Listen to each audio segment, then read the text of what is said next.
Se acabó la espera. Tras una semana de anticipación, finalmente llega el nuevo episodio de Fallout, titulado El demonio en la nieve. En esta entrega, todo estalla de manera imprevista. Mientras los habitantes de los refugios parecen al borde del colapso, Maximus mantiene una postura firme sobre lo que está dispuesto a hacer y lo que no por la hermandad, desencadenando un caos absoluto con cada una de sus decisiones. Al mismo tiempo, Lucy y el Ghoul llegan finalmente a Las Vegas, solo para encontrarse con algo completamente inesperado. Antes de seguir, gracias a los miembros del Club Élite en Minutos, quienes hacen posible este contenido. ¿Quieres estar dentro? Dale clic a unirte y entra a la élite. ¡Arranquemos ya!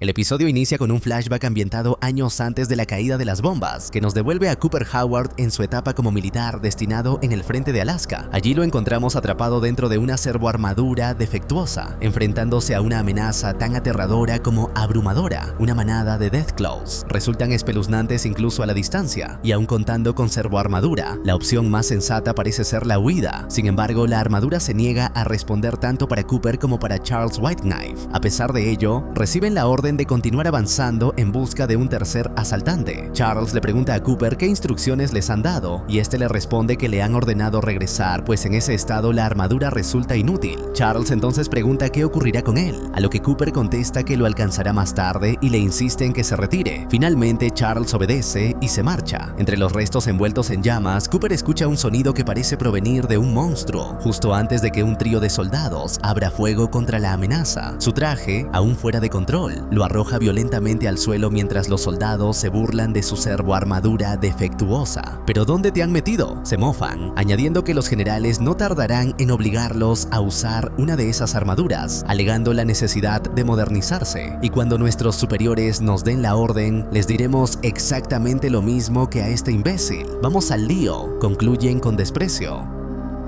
Mientras tanto, Cooper observa cómo el monstruo se aproxima sigilosamente por detrás de sus enemigos, un Deathclaw que acaba rápidamente con el trío de soldados. Ante la mirada impotente de Cooper, la criatura se inclina hasta quedar frente a su rostro, lo observa durante un instante y de manera inesperada decide perdonarle la vida, retirándose luego entre los escombros ardientes. Cooper permanece tendido en el suelo, aturdido, cuando escucha por la radio que la isla ha sido asegurada. No fuimos nosotros, dicen. Acto seguido, insiste en la idea, afirmando que no fueron ellos, que aquello había sido obra de algo completamente distinto. De regreso en la fábrica bajo la dirección de Thaddeus, y apenas unos momentos después de que Maximus diera muerte al paladín Xander Harkness, Thaddeus expresa con resignación que no hay alternativa y que deben continuar trabajando. De pronto, Maximus se percata de que han sido rastreados. Ante esta situación, Thaddeus le comenta, con tono cordial pero apremiante, que ha sido un placer verlo, aunque lo más prudente sería que se marchara de inmediato. Maximus, sin embargo, le responde que tendrá que acompañarlo, ya que Xander era un emisario de la Commonwealth y si se descubre su muerte, las consecuencias podrían ser imprevisibles. Le pide entonces que se coloque la armadura del paladín y se haga pasar por él, afirmando que proviene de la Commonwealth. Thaddeus se niega en un inicio, alegando que la hermandad impone normas estrictas incluso para los llamados arrugados, y que aquello resulta sencillamente imposible. Maximus le advierte que, en cuanto la hermandad ingrese a la fábrica, arrasará con todo, destruirán gran parte de las instalaciones, acabarán con la mitad de la gente y reclutarán al resto sin miramientos. Thaddeus reconoce que esa posibilidad es real, aunque asegura ser muy hábil escapando y no tener inconveniente alguno en empezar de nuevo desde cero. Maximus le responde que, si bien en ocasiones huir es la mejor solución, otras veces simplemente no lo es. Finalmente, y no sin cierta reticencia, Thaddeus accede a ponerse el traje. Se desplaza con torpeza dentro de la pesada armadura mientras finge ser Xander Harkness, y juntos emprenden el vuelo de regreso a la base, con la tensión aún latente y el engaño apenas comenzando. Lucy despierta entre los restos de lo que alguna vez fue una base de la República de Nueva California, después de haber sido llevada allí por el Ghoul. Rodríguez le ha administrado una vía intravenosa con medicamentos y al acercarse le explica que ya le han dado la medicina necesaria, por lo que debería sentirse mucho mejor que cuando su acompañante la trajo.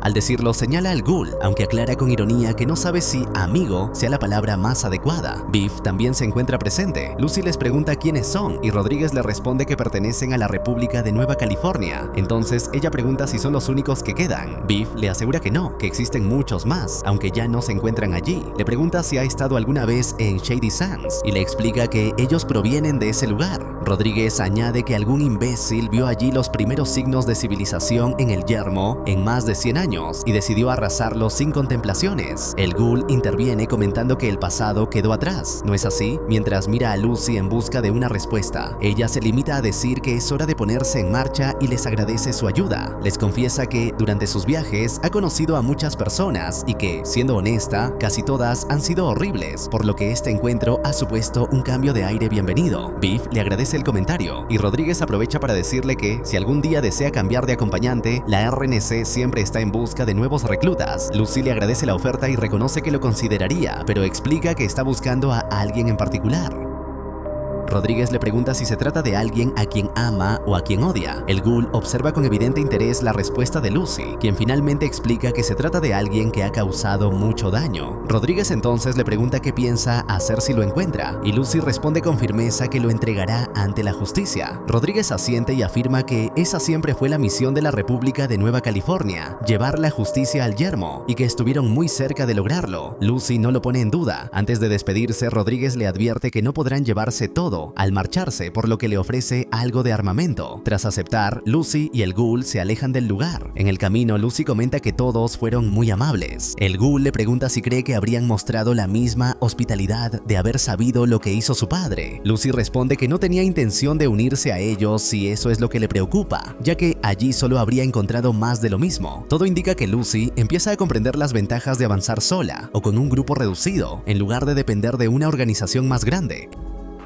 En el refugio 33, el problema del chip de agua continúa siendo una crisis grave que exige una solución urgente, y la situación, lejos de mejorar, se agrava con el paso del tiempo. Sin embargo, esto no parece frenar a la peculiar comunidad de los llamados hijos endogámicos, que sigue repartiendo raciones adicionales entre los aspirantes a nuevos miembros. Al mismo tiempo, los habitantes del refugio reciben un anuncio oficial en el que se les ordena limitar estrictamente las duchas, el lavado de manos y el consumo diario de agua a tan solo 1 litro por persona. En este contexto, Reg se dispone a llenar los dispensadores de agua destinados a una reunión. La supervisora del refugio, Betty Pearson, lo intercepta y le pregunta con severidad a dónde cree que va con todo eso. Le recuerda que, dadas las circunstancias actuales, no pueden permitirse malgastar más recursos en su pequeño grupito. Reg le responde que fue ella misma quien firmó el presupuesto destinado al refrigerio y añade con evidente ironía que su grupito no deja de crecer semana tras semana, a diferencia de la popularidad de la propia Betty. Ella replica que su pérdida de popularidad se debe a las necesarias medidas de austeridad que se ha visto obligada a implementar, mientras que Reg, según afirma, se dedica a repartir raciones extra de manera irresponsable. Reg le pregunta entonces si no será, en realidad, porque la comunidad de hijos endogámicos nunca tuvo voz hasta ahora. Defiende que se trata de una subcultura legítima dentro del refugio y que no permitirá que nadie se la arrebate. Con firmeza le recuerda que el presupuesto de su comunidad está blindado. Finalmente se disculpa de manera escueta y se retira, dejando a Betty con su desaprobación. Mientras Lucy y el ghoul continúan su viaje, ella comenta que el aire le provoca una sensación de picazón y pesadez, que tiene hambre, aunque no precisamente de comida, y que además se encuentra de muy mal humor. El ghoul le responde que comprende perfectamente cómo se siente. Lucy sugiere entonces que quizás se esté muriendo, pero él descarta la idea de inmediato y le explica que no se trata de eso, sino de un claro síndrome de abstinencia. Lucy insiste en que no puede ser posible, pero el ghoul le asegura que sí lo es, y que resulta completamente normal después de haber pasado 2 días conectada a un gotero de musculeína. Le explica que existen 2 alternativas. La primera consiste en resistir, soportar los dolores, los vómitos y el malestar general, que pueden llegar a dejarla postrada durante 4 o 5 días. Según su experiencia, añade, la segunda opción es considerablemente mejor, seguir consumiendo. Lucy reconoce que sabe que esa decisión no es buena para ella, pero argumenta que detener a su padre responde a un bien mayor. No lo hace por deseo propio, sino por el beneficio de los demás, y considera que ese sacrificio merece la pena. Mientras ambos se dirigen hacia las afueras de Las Vegas, Lucy acaba aceptando esta última alternativa y recibe una nueva dosis de Buffout de manos del ghoul, en la base del Área 51 de la Hermandad, con Thaddeus y Maximus actuando bajo un precario disfraz. Solo Dane parece haberse percatado de que algo no encaja. Ella se acerca a Maximus y le informa que el maestro clérigo está buscándolo. El ambiente se encuentra cargado de tensión. La repentina aparición de Xander resulta sospechosa, y más aún el hecho de que decida marcharse con él. Dane, visiblemente alterada, le pregunta qué demonios le ocurre. Maximus intenta restarle importancia y le responde que solo salieron a cazar, pero Dane deja claro que percibe que algo anda mal y le exige saber qué ha hecho. Entonces, Maximus le confiesa que actuó de la manera correcta y que Xander ahora está muerto. Dane reacciona con alarma y le advierte que los los emisarios de la Commonwealth los destruirán sin contemplaciones. Maximus le asegura que no lo permitirá, al menos no si puede evitarlo. Cuando Dane le pregunta cómo piensa lograrlo, le recuerda que si le confiesa a Quintus que mató al hombre de la Commonwealth, este no dudará en acabar con él. Maximus responde que tiene un plan, aunque antes necesita poner a salvo a los niños. Ante la insistencia de Dane sobre lo que hará a continuación, Maximus le revela sin rodeos que su intención es acabar con Quintus. Mientras tanto, el supuesto Xander continúa cometiendo torpezas evidentes dentro de su pesada armadura, aumentando las sospechas a su alrededor. Fuera ya del refugio, Norm lidera al grupo de empleados de Vault-Tec que han sido descongelados recientemente. Les indica que racionen la comida, pues no saben cuándo volverán a encontrar más provisiones. Luego, dirigiéndose a Claudia, comenta que todo aquello resulta difícil de asimilar. Ella le responde que apenas una semana antes había cruzado ese mismo puente. Norm le pregunta entonces a dónde se dirigía, y Claudia le explica que iba a una entrevista en Vault-Tec para optar a un empleo. Dentro del grupo, Norm conoce a Ronnie, quien le pregunta cuál será la siguiente fase de su plan. Norm le deja claro que es él quien lidera el grupo y toma las decisiones.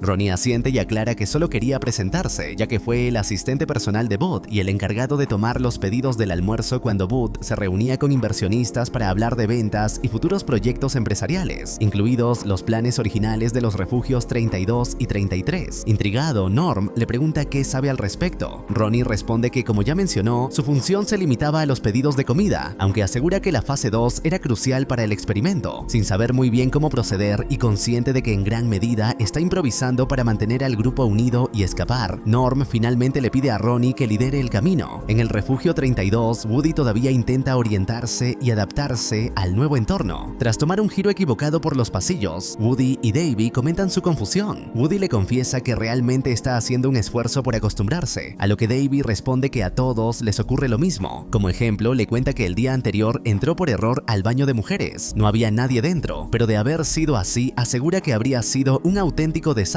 Con un suspiro añade cuánto daría por poder regresar al refugio 33.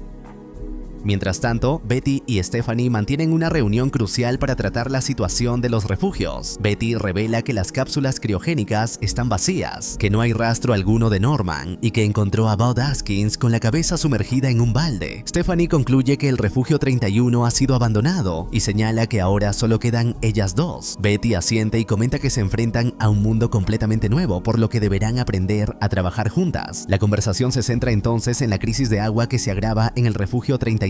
Stephanie advierte que si le concediera acceso al suministro de agua de su refugio, interferiría con su labor. Betty le recuerda que Bud está muerto y le pregunta a qué labor se refiere exactamente. Stephanie responde que a lo mismo que han hecho durante años, intentar sobrevivir. Reconoce que siempre han tenido ideas distintas sobre cómo lograrlo, pero sugiere que aún pueden negociar un intercambio mediante telegrama, como ha sido costumbre. Betty le recuerda que fue ella quien la nombró supervisora, precisamente porque creyó que se apoyarían mutuamente y que su alianza sería más sólida que antes. Stephanie replica que, como muestra de agradecimiento, aceptó reunirse, pero que ahora debe pensar únicamente en su bebé, ya que es lo único que realmente le importa.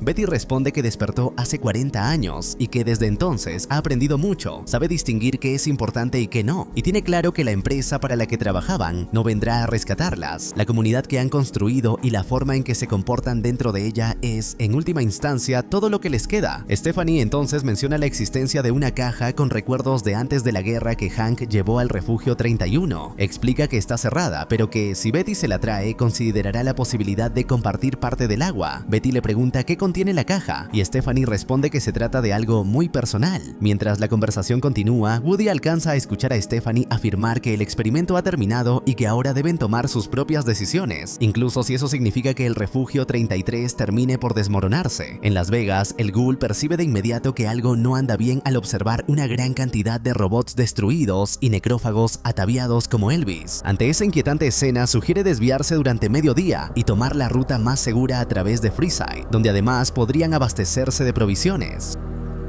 Sin embargo, Lucy, aún afectada por lo que ha consumido, se niega a escucharlo. Le dice que está cansada de tantas desviaciones y atajos y opina que lo mejor es entrar sin temor alguno. Sin darle tiempo a reaccionar, se adelanta decidida. El Ghoul, a regañadientes, la sigue. Lucy opta por ingresar por la puerta principal y se dirige directamente a los necrófagos, explicándoles que su compañero y ella solo están de paso y que no buscan problemas. No obstante, cuando los llamados necrófagos de Elvis los atacan, Lucy responde abriendo fuego sin vacilar. El El ghoul observa la escena con atención y parece encontrar cierto agrado en esta faceta más audaz y agresiva de Lucy. Mientras tanto, Thaddeus realiza un pésimo trabajo intentando ocultar su identidad, paseándose por la cafetería todavía enfundado en el traje de la hermandad. Aún así, Yosemite cae en el engaño y expresa su deseo de hablar con el hombre que cree que es Xander. Se presenta como la maestra McRae del capítulo de Yosemite y le pregunta si pueden conversar. El supuesto Xander accede sin objeciones. En paralelo, Dane se encarga de poner a salvo a los niños, llevándolos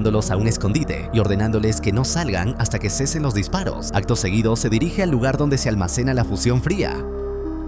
Maximus, por su parte, se encamina a la oficina de Quintus, donde confiesa haber acabado con Xander. Quintus comprende entonces que él será el siguiente objetivo. Aún así, insiste en que traerá un orden cruel pero necesario para salvar la civilización. Un cambio que, según afirma, jamás podrá concretarse si muere. Sus palabras resuenan mientras Maximus lo mantiene apuntado con una pistola, en un momento cargado de tensión. Mientras tanto, Yosemite conversa con el supuesto Xander y le explica que, como bien sabrá, su capítulo y Quintus sostienen ideologías profundamente distintas. Aclara que, incluso si hubiera estado presente en el momento de los hechos, jamás habría participado en la rebelión liderada por Quintus. Sus palabras dejan entrever una clara distancia política y moral entre ambos bandos. En otro punto del refugio, Quintus le confiesa a Maximus que lo encontró entre las ruinas de Shady Sands y le advierte que, si acaba con él, el mundo seguirá siendo exactamente como lo ve ahora, un lugar sumido en la anarquía y el horror. Según Quintus, ese mundo solo puede ser salvado mediante un orden firme, cruel pero necesario, capaz de reconstruir la civilización. Insiste en que, si Maximus lo mata, nada cambiará, y ese futuro ordenado jamás llegará a existir.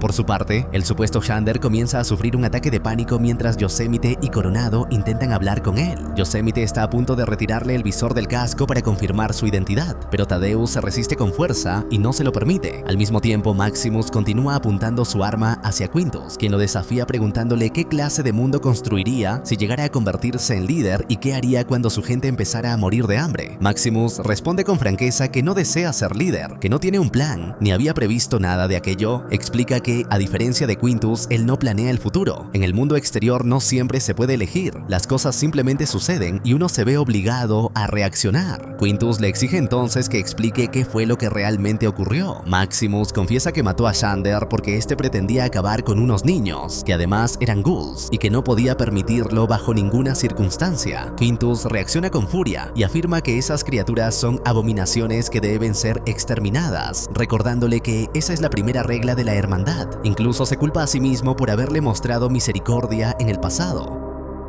Acto seguido, Quintus toma su arma y dispara, pero Maximus logra esquivar el disparo y responde con fuego. Mientras tanto, los ancianos comienzan a sospechar que algo anda mal en el refugio. Poco después, uno de ellos irrumpe para anunciar que la fusión fría ha sido robada. Convencidos de que se trata de un acto de traición, los tres ancianos terminan enfrentándose entre sí, desatando un violento tiroteo dentro de la cafetería. En medio del caos, Maximus cierra una puerta para separarse de Quintus, creando una barrera temporal mientras la pelea continúa a su alrededor. En ese momento, Dane aparece y le entrega a Maximus la fusión fría, indicándole que la lleve lejos de allí. Dane decide quedarse atrás, confiando en que podrán sobrevivir a la refriega. Finalmente, Maximus y Thaddeus, aún portando la servoarmadura, se internan en el desierto, alejándose de la hermandad, que queda sumida en una batalla a gran escala en su propio interior. El refugio, antes símbolo de control y poder, se transforma ahora en un caos absoluto, atrapado entre la desconfianza y la violencia interna. Woody se reúne con Stephanie para tratar un asunto delicado. Le explica que, según el manual de Vault-Tec, cualquier violación de las normas, especialmente aquellas que pongan en riesgo la seguridad del refugio, debe ser reportada al supervisor o supervisora correspondiente.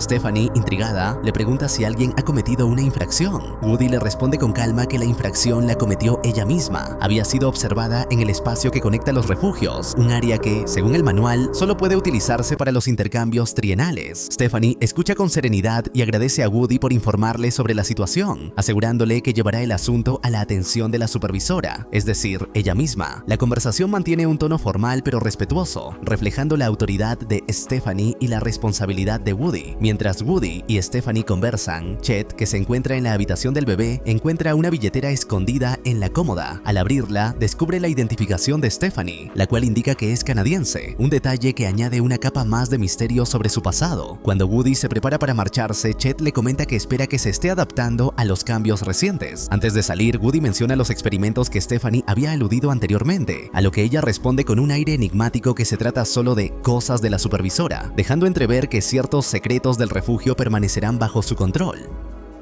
Más tarde, en la noche, Lucy y el Ghoul se encuentran en Las Vegas, completamente solos y sin nadie cerca. El Ghoul sugiere que lo más prudente sería dirigirse hacia Freeside, donde quizá alguien pueda informarles sobre lo que está ocurriendo. Sin embargo, Lucy, ignorando toda precaución, grita en busca de su padre, dejando que la desesperación dicte sus acciones. Mientras ambos observan atentamente su entorno, el Ghoul percibe el característico crepitar de la radiación. Al mismo tiempo, Lucy encuentra un enorme huevo y se lo muestra al Ghoul, bromeando que debió pertenecer a una gallina de tamaño colosal. El Ghoul le corrige con calma, señalando que no se trata de un huevo de gallina. Demasiado confiada, Lucy afirma que podrán enfrentarse a cualquier cosa que se les presente. Sin embargo, su seguridad se ve abruptamente desmentida cuando un Deathclaw irrumpe en la escena, arrancando las puertas de un edificio cercano. Ambos quedan atónitos e impresionados ante la magnitud del monstruo. Este video llega gracias a todos los miembros del Club Élite de En Minutos, los que sostienen este canal y hacen posible que cada semana tengas resúmenes de cine y series. Tú también puedes ser parte de este grupo exclusivo, ver resúmenes de películas en cartelera resumidas al instante, pedirme directamente el resumen que quieras, entrar a una biblioteca privada con contenido que nadie más ve y, lo más importante, recibir el reconocimiento y agradecimiento de toda la comunidad como alguien que hace posible este proyecto. No lo pienses más, únete ahora mismo a la familia con el botón que dice Unirme.